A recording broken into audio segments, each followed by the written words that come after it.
이 손해배상액은 당사자의 합의가 이루어지지 않을 경우 세 가지 금액 중에 가장 큰 금액을 규정하고 있습니다.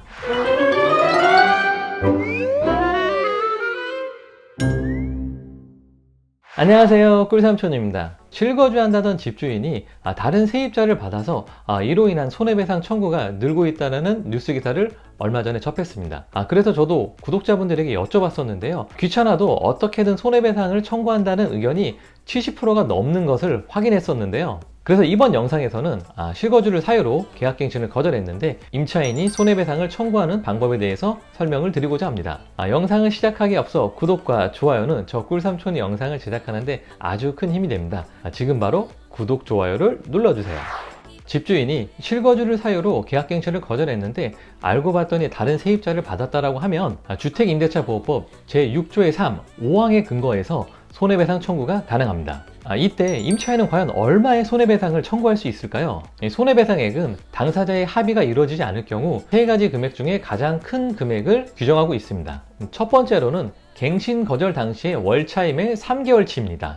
두 번째로는 임대인이 다음 세입자에게 받은 환산 월차임과 갱신 거절 당시의 환산 월차임의 이 차액에서 곱하기 24개월, 즉 2년치가 됩니다. 세 번째로는 갱신 거절로 인한 임차인이 입은 실제 손해액을 말합니다. 이때 실제 손해액은 중개보수나 이사비용, 에어컨 설치비 같은 금액을 뜻합니다. 여러분들이 좀 더 쉽게 이해할 수 있도록 예시를 들어드리겠습니다. 기존에 전세 보증금은 3억 원이었지만 임대인이 실거주를 사유로 갱신 거절을 하였고 알고 봤더니 다음 세입자를 5억에 전세로 맞춘 경우로 설명을 드리겠습니다. 첫 번째 금액은 갱신 거절 당시의 월차임의 3개월치인데요. 3억 원의 전세금을 월세로 환산했을 때 65만 6,250원이 되게 됩니다. 이 금액의 3개월치, 즉 196만 8,750원이 되게 됩니다. 신규 전세보증금 5억 원을 환산했을 때 109만 3,750원입니다. 이 금액에서 갱신 거절 당시의 환산 월차임, 3억 원에 대한 환산 월차임 65만 6,250원을 뺀 금액의 2년치 곱하기 24를 한 금액 1,050만 원입니다. 세 번째 실제 손해액으로는 이사비용이 150만원, 에어컨 설치비용 100만원, 중개보수가 200만원이 들어가서 약 450만원이 발생됐다고 하면 이 세 가지 금액 중에 가장 큰 금액인 1,050만원이 법정 손해배상액이 되게 됩니다. 이 중 가장 큰 금액을 손해배상액으로 적용받게 됩니다. 그럼 임차인이 과연 임대인이 실거주를 한다고 했는데 다른 사람에게 세를 줬는지 어떻게 확인할 수 있을까요? 임대인이 실거주를 한다고 했지만 다른 세입자를 받았는지 알 수 있는 방법은 해당 주택 주민센터를 방문해서 확정일자를 열람하시면 다음 세입자를 받았는지를 확인할 수가 있습니다. 이때 가실 때는 신분증과 기존의 임대차 계약서를 지참해서 가셔야 합니다. 여러분들이 확정일자를 열람하시게 되면 확정일자 부여일과 보증금액, 그리고 임대차 기간까지도 다 확인할 수가 있게 됩니다. 이런 경우도 있겠죠. 임대인이 실거주를 사유로 갱신을 거절했는데 공실로 비워두는 경우도 있습니다.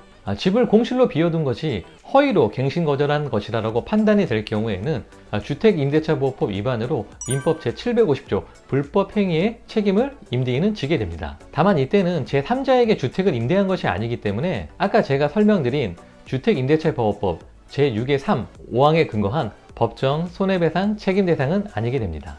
자, 이렇게 확인한 다음에 어떻게 해야 될까요?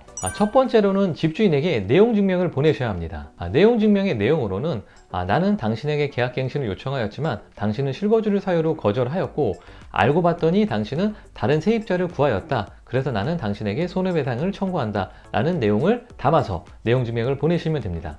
두 번째로는 당사자 간의 원만한 합의를 시도하시면 됩니다. 사실 이렇게 원만한 합의로 얘기가 될 임대인이었다면 이렇게 거짓말을 하고 다음 세입자를 받지는 않았을 겁니다. 아마도 이런 케이스에는 원만한 합의가 이루어지지 않을 확률이 높을 겁니다.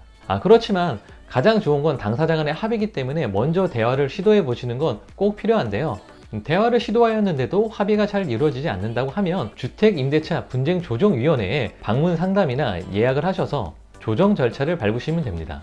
주택임대차 분쟁조정위원회에서 성립된 조정안은 확정 판결과 같은 집행 권한을 갖기 때문에 대부분의 분쟁은 조정위원회를 통해서 마무리되게 됩니다. 마지막으로 한 가지 더 설명드리겠습니다. 보통 임대차 계약을 하게 되면 이런 경우도 종종 있는데요. 임대인과 임차인이 서로 처음부터 계약갱신 요구권을 사용하지 않기로 합의를 한 다음에 계약을 한 경우는 어떻게 될까요? 보통 이런 경우에 계약서의 특약으로도 계약갱신 요구권을 임차인은 행사하지 않는다, 이런 특약을 넣은 계약을 하시게 됩니다. 이런 경우라면 2년 뒤에 임차인이 과연 계약갱신 요구를 행사할 수 있을까요? 정답은 행사할 수 있다입니다.